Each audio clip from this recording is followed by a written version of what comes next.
नमस्कार दोस्तों, आप सभी का स्वागत है इस चैनल में जिसका नाम है study point GK tech and non tech. आज मैं मध्य प्रदेश की जीके का एक बहुत ही इम्पोर्टेंट और बहुत ही महत्वपूर्ण टॉपिक लेके आया हूँ जिसका नाम है मध्य प्रदेश की मिट्टियाँ। जैसा कि आप जानते हैं कि मध्य प्रदेश में विभिन्न क्षेत्र हैं और उन विभिन्न क्षेत्रों में विभिन्न प्रकार की मिट्टियाँ पाई जाती हैं। तो मिट्टियों के क्षेत्र जानने से पहले हम ये जान लें कि मिट्टियाँ या मिट्टी क्या होती है। तो मिट्टी की परिभाषा देखें पहले तो धरातल की ऊपरी परत पेड़ को उगने व बढ़ने के लिए जीवाश्म खनिज अंश प्रदान करती है, मिट्टी कहलाती है। यानी कि हमारे पृथ्वी का जो ऊपरी परत है जिसे हम भूपरपट्टी कहते हैं, उस भूपरपट्टी पर जो सबसे ऊपरी लेयर है जिस पर मिट्टी मतलब एक ऐसा तत्व पाया जाता है जो हमारे पेड़ पौधों फसलों को उगने के और उन्हें आवश्यक पोषक तत्व और खनिज पदार्थ प्रदान करने की में मदद करती है।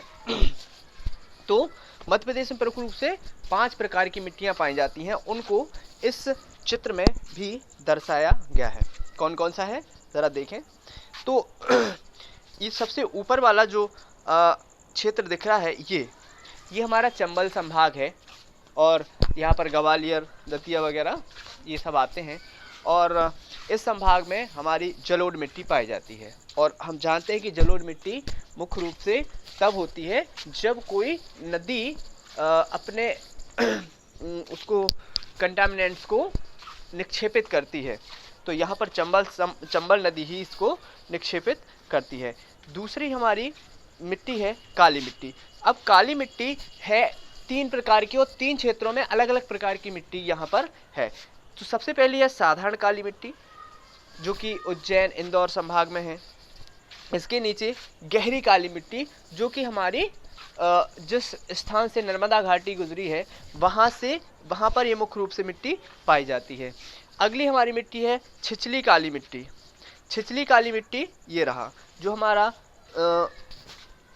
सिवनी का क्षेत्र है, कुछ यहाँ नर्मदापुरम का क्षेत्र है और कुछ यहाँ पर छिंदवाड़ा क्षेत्र है। इस जगह पर हमारी काली मिट्टी मुख्य रूप से पाई जाती है। इसके बाद आप देखें कि कुछ लैटराइट मिट्टी है जहाँ की जो बालाघाट है उस क्षेत्र पर मंडला का हिस्सा कुछ लग जाता है। इसके अलावा लाल पीली मिट्टी जो कि हमारे रीवा, सतना ऐसे क्षेत्र में और कुछ क्षेत्र उसमें बुंदेलखंड का भी आ जाता है। इसके अलावा बुंदेलखंड का जो क्षेत्र है उसमें लाल, काली, पीली मिट्टी सभी प्रकार की मिश्रित मिट्टी पाई जाती है। तो इस प्रकार यहाँ पर कुल 5 प्रकार की मिट्टियाँ पाई जाती हैं। तो चलिए हम इन सभी मिट्टियों को एक एक करके देखें। तो कौन कौन सी होती है? काली मिट्टी, लाल मिट्टी, जलोढ़ मिट्टी, कछारी मिट्टी और मिश्रित मिट्टी।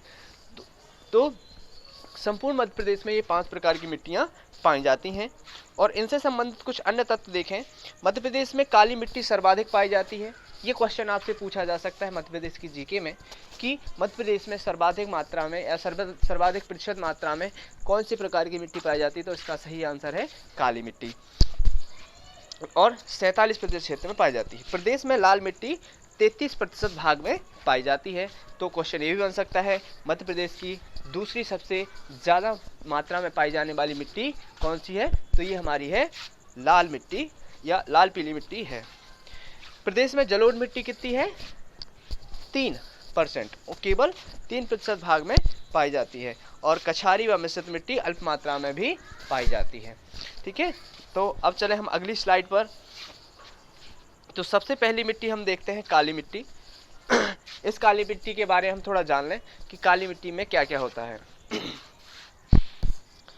तो काली मिट्टी को लें, सबसे इम्पोर्टेंट चीज़ इसका पीएच मान कितना होता है? 7.5 से लेकर 8.5। इसका अर्थ ये है कि ये मिट्टी क्षारीय होती है, क्योंकि हम सभी जानते हैं कि जिस तत्व का पीएच मान 7 से ऊपर होता है वो क्षारीय होता है, जिसका 7 से कम होता है वो अम्लीय होता है। तो 7 से ऊपर जो है वो हमारी क्षारीय है। इसके बाद तो ये बात बतानी अलग से नहीं है कि भाई ये क्षारीय होती है। सिंपल सी बात है कि 7.5 से 8.5 तक अगर इसकी प्रकृति है तो ये निश्चित रूप से क्षारीय है। यह कपास के लिए सर्वाधिक उपयुक्त होती है। और आप इनमें से क्वेश्चन स्वयं बनाते चलिए, मैं तो बताऊंगा ही। जैसे कि अगर इसमें से पूछ लिया कि जैसे मैंने कहा कि यह कपास के लिए सर्वाधिक उपयोगी है, तो क्वेश्चन क्या बनेगा कि काली मिट्टी कौन सी फसल के लिए उपयुक्त मानी जाती है, या कपास के लिए कौन सी मिट्टी उपयुक्त मानी जाती है। इसका निर्माण ज्वालामुखी के निकलने वाले लावा से जमने से होता है। लोहा चूना की प्रचुरता और फास्फेट जैव पदार्थों नाइट्रोजन की कमी होती है। इसको भी हमने 3 भागों में बांटा है, जैसा कि मैंने चित्र में बता चुका हूं पहले कि इसको 3 भागों में, एक साधारण काली मिट्टी, दूसरी गहरी काली मिट्टी और तीसरी छिछली काली मिट्टी होती है। चलिए, तो गहरी काली मिट्टी हमारी 3.5% और साधारण काली मिट्टी 33% और 7% हमारी छिछली काली मिट्टी है। तो सर्वाधिक जो 33% साधारण काली मिट्टी है वो हमारे पूरे मालवा क्षेत्र में पाई जाती है। काली मिट्टी को अन्य नाम से भी जानते हैं, जिसका नाम है रेगोर मिट्टी। ठीक है, मध्य प्रदेश के सर्वाधिक भाग में ही काली मिट्टी पाई जाती है। चलते हैं हम अपने दूसरे स्लाइड पर। लाल पीली मिट्टी। लाल पीली मिट्टी, लाल पीली मिट्टी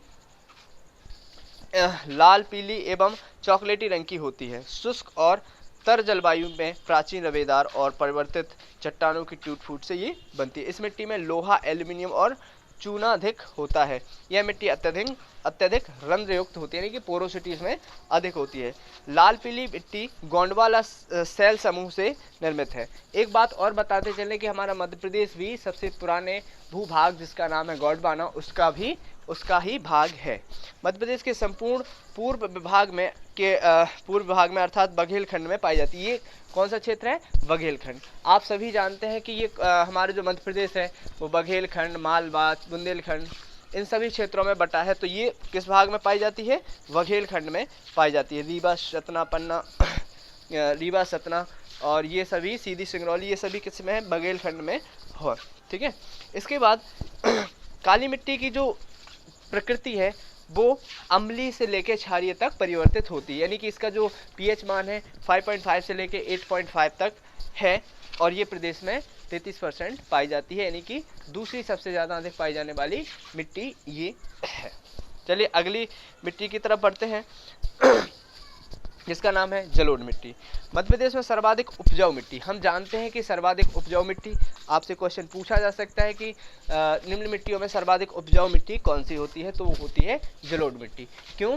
क्योंकि ये नदियों से निक्षेप किए हुए कणों से ये निर्मित होती है। चलें, वह मृदा अवसाद, जिसे अवसाद कहते हैं, जो बहते हुए जल द्वारा बहाकर लाया तथा कहीं एकत्र जमा हो जाता है, और ये कैसा होता है? भुरभुरा, यानी कि लूज होता है, अर्थात इसके कण आपस में सख्ती से कोई ठोस नहीं बनाते।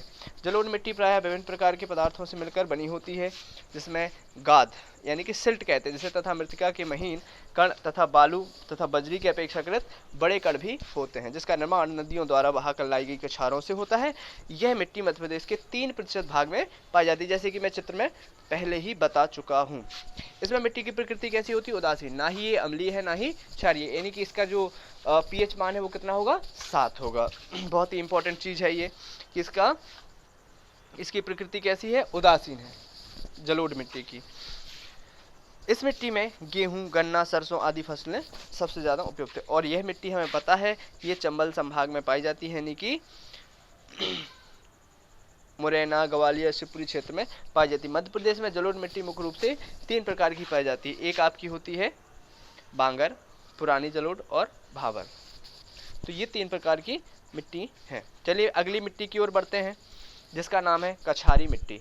बाढ़ के दौरान नदियों द्वारा क्षेत्र में बिछाई गई कछारी मिट्टी कहलाती है। यह मिट्टी गेहूं, कपास और गन्ना की फसलों के लिए सबसे उपयुक्त पाई जाती है। और ये मिट्टी कहाँ पाई जाती है? भिंड, मुरैना, ग्वालियर, श्योपुर के कुछ भागों में पाई जाती है, अन्यत्र और ये कहीं नहीं पाई जाती है।